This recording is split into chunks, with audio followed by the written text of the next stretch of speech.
Hello అండి. నమస్కారం. మా కన్నయ్య గారు చూసారా? మేము ఉండే చోట పక్కన గవర్నమెంట్ స్కూల్ ఉందండి. గవర్నమెంట్ స్కూల్‌లో ఆడుతున్నాడు పిల్లలతో. ఎంచక్కా ఆడుతున్నాడు. ఆడు అటు ఇటు తిరుగుతుంటే ఆడిని చూసి ఈడు కూడా తిరుగుతున్నాడు. ఆడంక చూసి నవ్వుతున్నాడు చూడండి. బాగా ఆడతాడండి. పిల్లలు దొరికితే ఆడికి.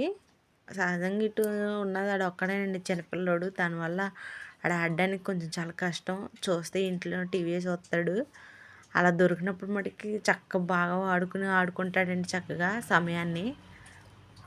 ఆ పిల్లలకు కూడా మా కన్నయ్య గారు అంటే చాలా బాగా అలవాటండి. ఎందుకంటే నేను అదే స్కూల్‌లో వంట చేస్తాను. దానివల్ల బాగా అలవాటు. ఆడు చూడండి, ఫోటో తీస్తున్నావా అక్క అని అడుగుతున్నాడు. తీస్తున్నానురా అంటే నవ్వుతున్నాడు. ఫోజులెత్తున్నాడు. ఆడు ఆడడానిక ఎలా చూస్తున్నాడో చూడండి. ఆడితో పాటు ఈడు కూడా అటు ఇటు వెళ్తున్నాడు చక్కగా. ఆడు రావట్లేదని చూస్తున్నాడు చూడండి. కాలు గిల్లుకుంటూ చూసుకుంటున్నాడు మా కన్నయ్య గారు. సబ్స్క్రైబ్ చేసుకోండి, లైక్ చేయండి.